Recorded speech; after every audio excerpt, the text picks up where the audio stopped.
the wilderness, belonging, everywhere and nowhere. So I'm wondering, just invite you to take a moment to bring to mind what being in the wilderness means to you. What are the wilderness experiences that you have had? What are the, what does it mean to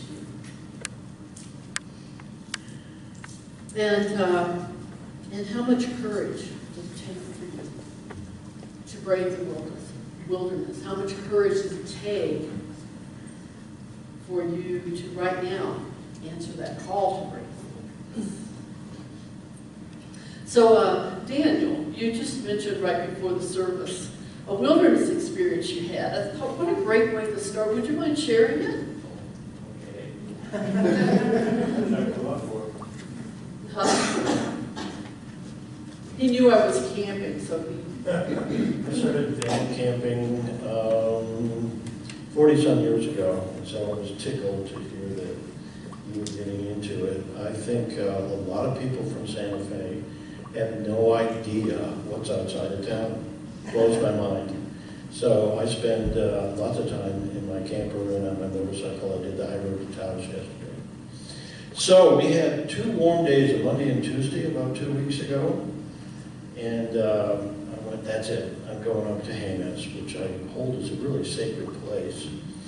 And I pull into I select a spot at Redondo, and I pull into number 9. And I'm getting ready to put my galley on the picnic table. Hi, Mama Bear. Hi, Baby Bear. And I just went, okay, teach me. Who are you? And she just kind of eased by. And then went into the tent next to me, ripped it to shreds to get the food. And I took a bunch of pictures. But it was really interesting, and all the wilderness stuff I do. And I hear a lot of people who are, ranchers and cowboys and hikers and climbers and stuff. And they have had a lot of bear experiences, so I thought at the age of 71 it was about time. Right. And so I felt no aggression from this creature. We just went, oh. And she went about her way. She found an apple strudel. Went right for it.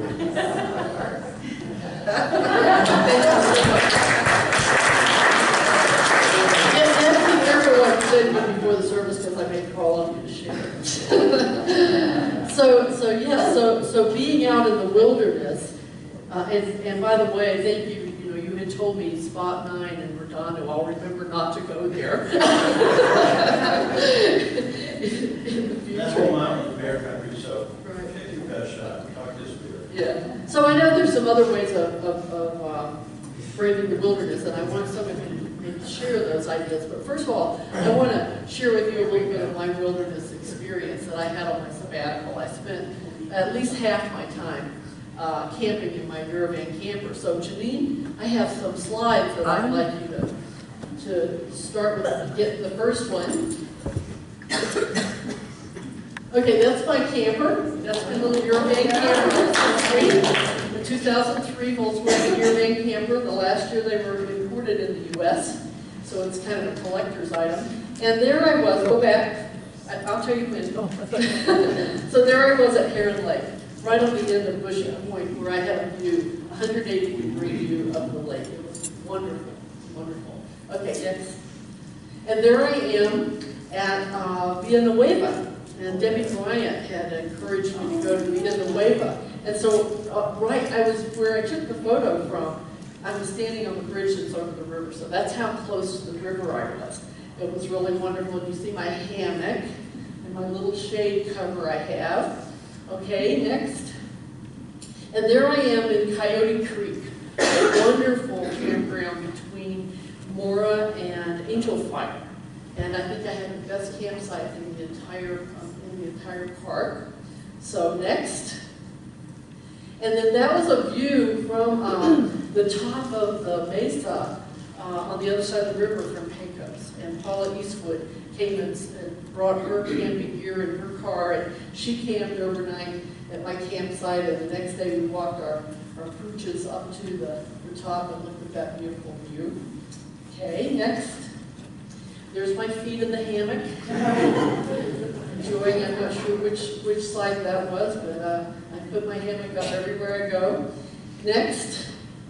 And there's Paloma. I don't know if you can see, the lights are a little bright. Oh, yeah. But that's Paloma braving the wilderness. There were some other dogs, some big dogs at the next campsite. And so she was braving the wilderness from the safety of the van. Okay, next. And now this one. This was in Hyde Park. I spent the last 2 nights at Hyde Park, which, by the way, was the least friendly place that I went in terms of no water, no camp host, no rangers. But I felt encouraged because I saw this truck right in the next campsite over from me. And it's, beautiful green writing, New Mexico Forestry Division. And I thought, it's just kind of nice to have to know that there's, people from the Forestry Division close by.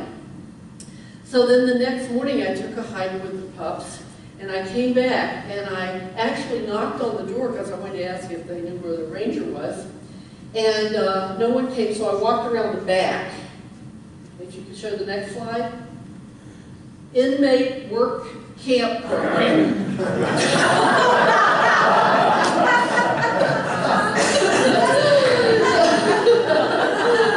It's like, you just never know what you're going to run into in the wilderness. And I think that's the last slide, isn't it? Yes. Yeah. Thank you, Janine. Thank you, Wanda and Catherine, for last minute putting these together for me to share. And that last one reminded me of one of the things I did that some people considered a wilderness experience. I thought I was really brave and courageous. In 1982, I drove across country from California to Washington, D.C., and I even went down to Georgia, visited friends and up. And people thought I was so courageous, but I just knew I had to drive 8 hours a day, and I would drive only during daylight, whatever. Well, I had put an air conditioner on my Volkswagen Scirocco that I was driving, and I also had one of those U-Hauls on top, those things. So, and my gas gauge didn't work very well anyway. But I knew how many miles I could go, except I didn't factor in the air conditioner or the thing on top. So I was going through Clinton, Oklahoma, on the freeway, on I-40, and I ran out of gas. So I pulled over to the side, and I was a little nervous about that, but it's like, it's okay. But I pulled over to the side, and I decided I didn't want to stay in my car, because if I stayed in my car, somebody might hit the car. But then if I went into the weeds, there might be snakes. But then what really got my attention was a sign, and it said, "Caution, hitchhikers may be escaped inmates." So it sort of seems like that theme has come full circle for me in terms of my wilderness experiences. So what is it that, what's your wilderness experiences? Because they go way beyond literally being in the wilderness. So anything you'd like to share, just throw out, you don't have to tell a story, but what kind of wilderness experiences have you been through? Feeling lost. Feeling lost? In life in general? Total peace. Total peace, that's a nice wilderness experience. Divinity. Pardon? Divinity. Divinity, yes. Yes. Not finding the path. Not finding No path. no path. Yeah, sort of like Rosemary and I were talking this morning, I want us to be the first no-thought church in the New Thought movement. Maybe we could be the first no-path. But yes, okay. Jeannie. The thrill of climbing over a 14,000-foot mountain. Wow. The thrill of climbing over a 14,000-foot mountain. Yes, Just recently, I was in British Columbia, and the wildlife. the is wildlife, extraordinary. the wildlife in British Columbia. Did you run into to Bill while you were there? You know, Bill was up there. Bill and Adele were just in British I Columbia. did not know that. Yeah, so that must have been awe-inspiring. Oh, it was beautiful. Well, you know, there's so many different wilderness experiences. I made a list of the ones I think these were from the book. So the first one was to be connected to the earth, the wind, the trees, the wild animals. So we've shared that. To bring forth as yet untried, unknown, and new gifts from within. Have you been called to bring forth a gift from within you? That can be really scary. To dare to go emotionally where you have not gone before. To dare to go emotionally beyond or to where you've never gone before. And I was just talking to someone about this, I think yesterday. I used to have this fear that if I really felt my emotions, I would melt into a puddle. You know, I don't know why, but that's just what I was afraid of. I was afraid I would totally lose it. And so one day, I was doing a whole day retreat here in the sanctuary, and in my first 20-minute sit, I was sitting up on the stage on my cushions, and I said to Spirit, okay, what is this fear of melting in a puddle all about? And I heard the most profound words. And those words were, I am the puddle, melt into me. Wow, life-changing, life-changing. To have the courage to feel our feelings. Because my experiences, when I feel my feelings, they pass rather quickly. It's that effort to keep them suppressed that is so scary. To be willing to share parts of your story that you've never shared before. And without taking a stand one way or the other, Dr. Ford sharing her story, her version, whether it's factual or not, gosh, what courage. And for those of us in the Me Too movement, and I'm sure there's a lot of you in the room that are in the Me Too movement, I don't know of anything more scary than sharing sexual abuse story. It's the most frightening thing I've ever done in my life. And so, and you may have your own stories of other types of abuse or whatever that you're afraid to share. But I just encourage you to share them because it takes the power away from them. Don't set up camp in them, but share them. And especially when it comes to any kind of abuse, share it because your silence is your abuser's power. Your silence is your abuser's power. To dare to enter experiences that you've never entered before and trust that it will lead to a greater awakening. I remember the first Vipassana course I went to. You know, and you guys, Jerry was here then, didn't you? You had bets. We were making bets on how many days I would be able to maintain the silence. But I won. I did it. I did it for 10 days with no talking, no eye contact, no reading, no writing, no listening to music. And this past couple of weeks ago, I did my 6th of those courses. So those are, you know, it takes courage. You know, I really, every time I go to one of these 10-day courses, I am so in awe of the people who've never done it before. Those first timers, they're called new students. Anyone who's done it before is called an old student.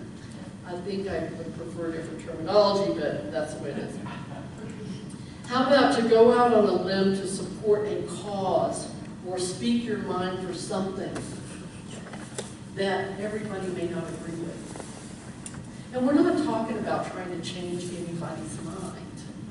We're talking about just having the courage to speak our own truth. To say, this is what I believe.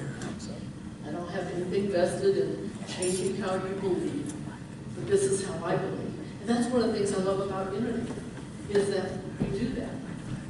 We speak our truth, we speak the truth as we understand it, but we don't try to shove it down anybody's throat. We don't try to, convince people, but we offer it as something that may be helpful. And then to dare to boldly speak your truth, no matter what the consequences. And I think that's been covered. So yeah, all of that is part of braving the wilderness. All of that is part of this idea of belonging. And Brene Brown in this book, Braving the Wilderness, talks about belonging, true belonging, is really a belonging to ourselves, where we can do and be who we are authentically and with integrity. It goes beyond fitting in. So much of my life, I've tried to fit in, to only say those things that would get everybody's approval, because my greatest character defect in my 4-step inventory was people pleasing.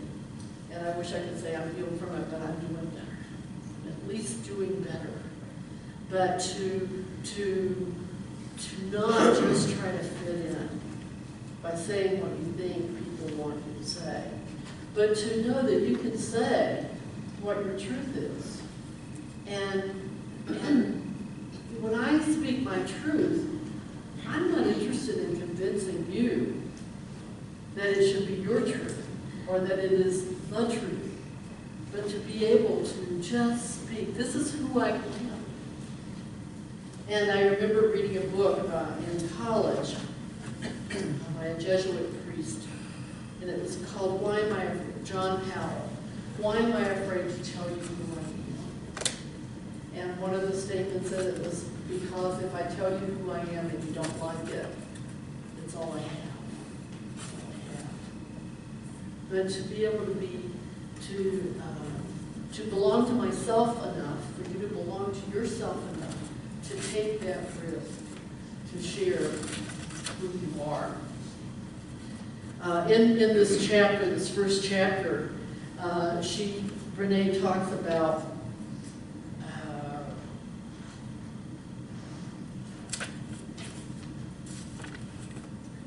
being in that place where she used to sit down before she did a project and figure out what all her critics were going to say. Wow, what a horrible way to start, right? But then she transitioned to, and she got this vision of these people she really admires and respects. And she now asks herself, what would they say? And it reminded me of a time in the late 90s when we had first, before we even moved into this building, and I had a coach named Roger Edwards. And we had set up our second coaching session, and I kept putting it off. I was supposed to schedule it. And finally he called me and said, look, I'm only going to be down 2 days this month. So if you want to get together, we need to set up the time. And I said, well, I haven't set up the time because I haven't done my homework. And he said, well, that's fine. We'll get together and talk about why you didn't do your homework. But let's get together. So I said, okay. And I said, by the way, I've come into this realization that I'm really afraid to share my dream with the congregation. And I said, I talked to one of my colleagues who's very successful in his ministry. And he said, that's what I've got to do. He said, you've got to share your dream. You've got to share your dream with the congregation. And I'm just really afraid to. And Roger said, well, what are you afraid of? And I said, well, I'm afraid that I'll fail. And he said, so what if you fail? I said, well, I would be so ashamed. I'd feel so bad about myself if I put it out there and it didn't happen.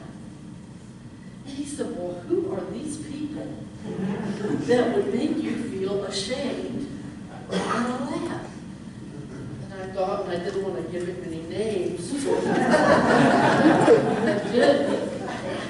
And he said, what would the people who you love, respect, and admire say if you failed? I said, well, they would say, good for you for trying. Now get off your butt and keep going. And it was like I had this visceral shift that happened. And I thought of that when I was reading that chapter about how when we want to do something, when we want to call forth our courage and brave the wilderness and standing alone, even if it means standing alone, what is it, what is it that people we love, admire, and respect would say that would encourage us to do it, to go for it? So, so that's what I did, and my dream was that we have our own church building, and we're in it. We've been in it since 1999. It was 1999 I was here. May 15th, 1999 we had our first service here. So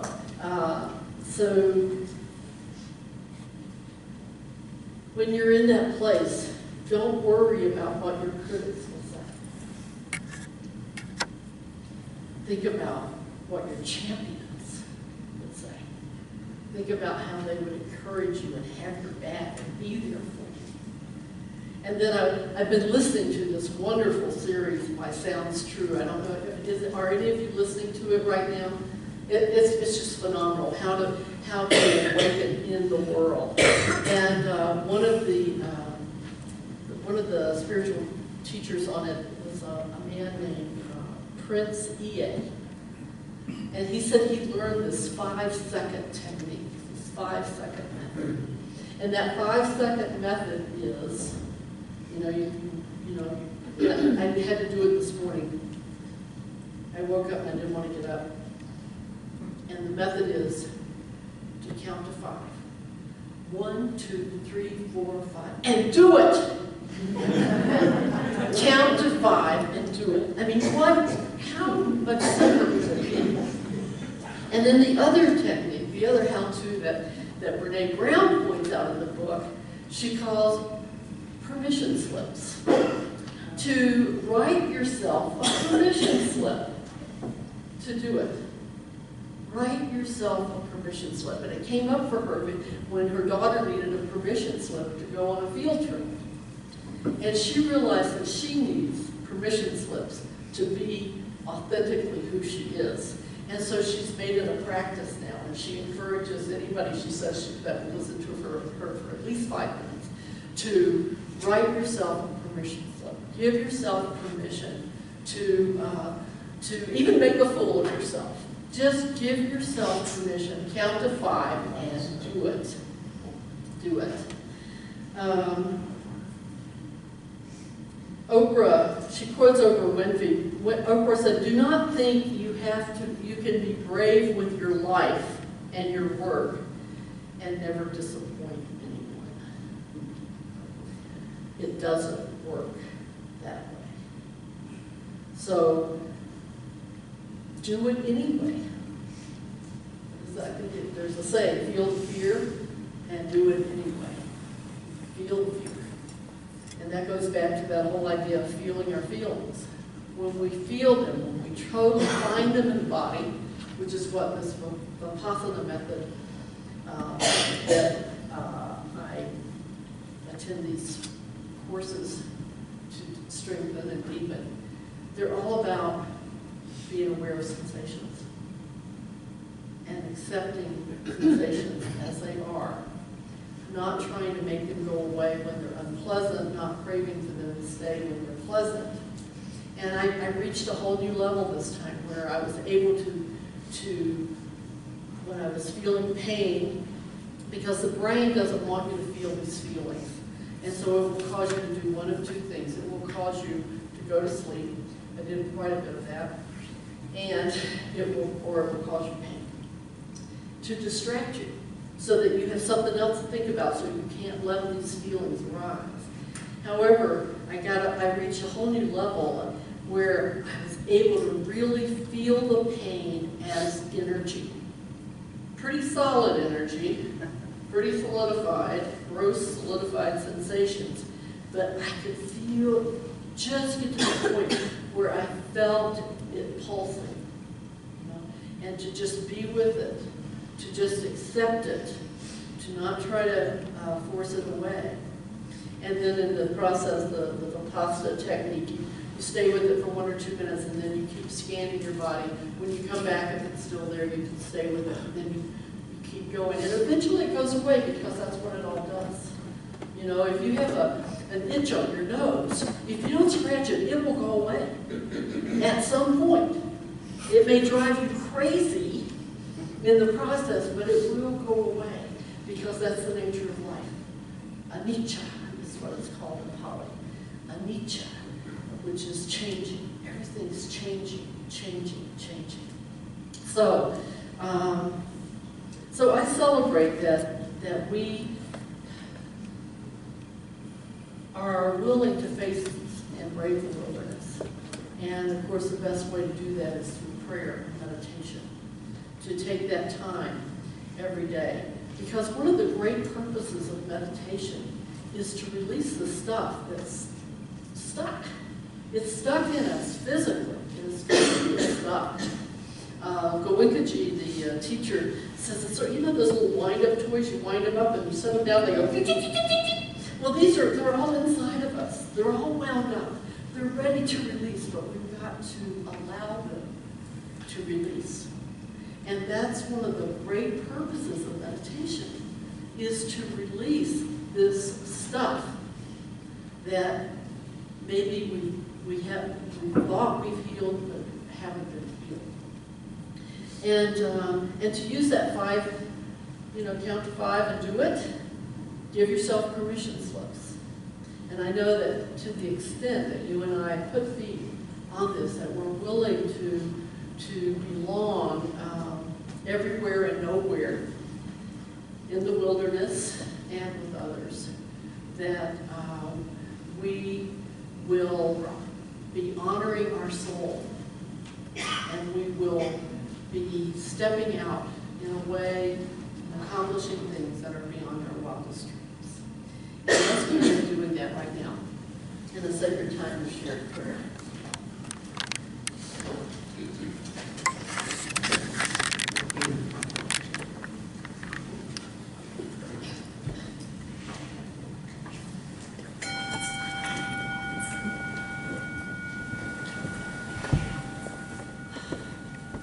And so I invite us to, again, be fully present to this moment.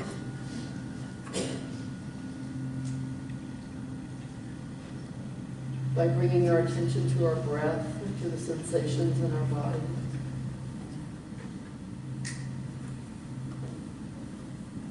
Being here now.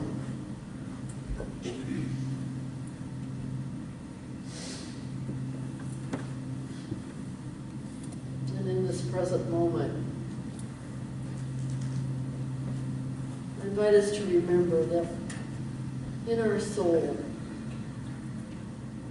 there are dreams, ideas, and desires. And these dreams, these ideas, these desires live quietly within us. And yet they're always whispering to us.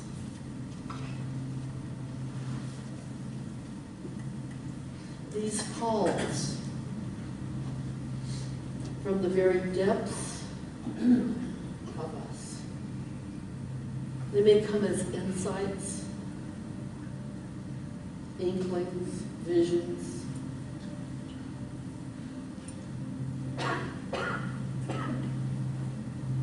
Our job is to listen to their call.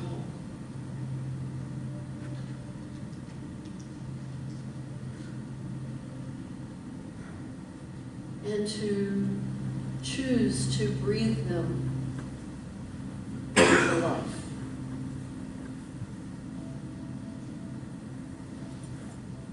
To act, to put feet on them. To give yourself, for me to give myself, for us to give ourselves what we deeply long to experience and express.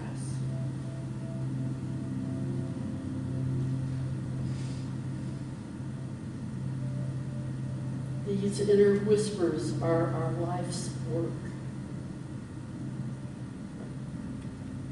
So it is ours to respect and honor them, knowing that they hold our greatest joy and the way to our true happiness.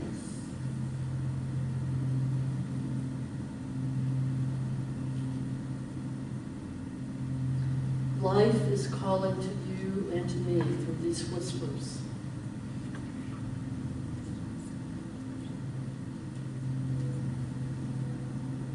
It is ours to listen.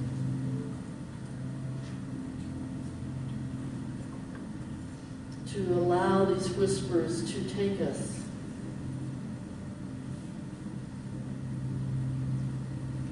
where it knows we want to go.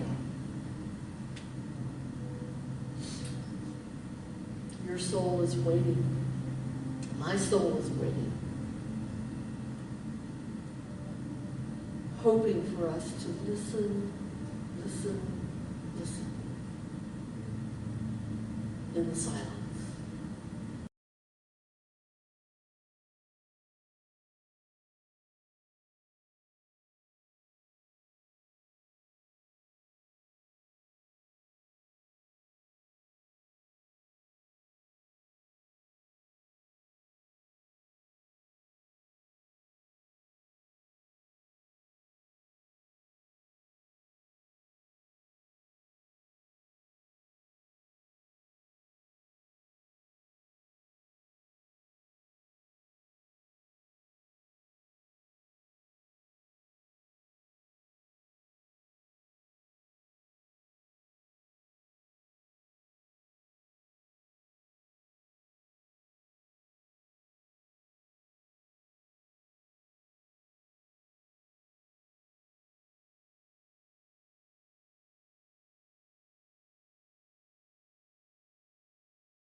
And as we gently bring our attention back to this time, this place,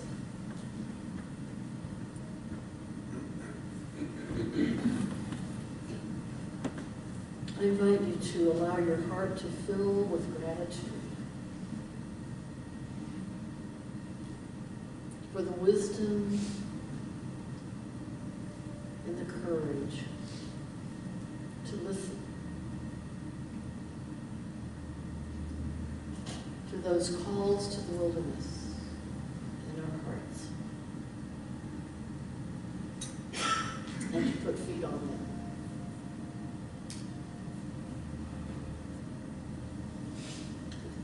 Again, to just say thank you, thank you, thank you. That it is so and so it is.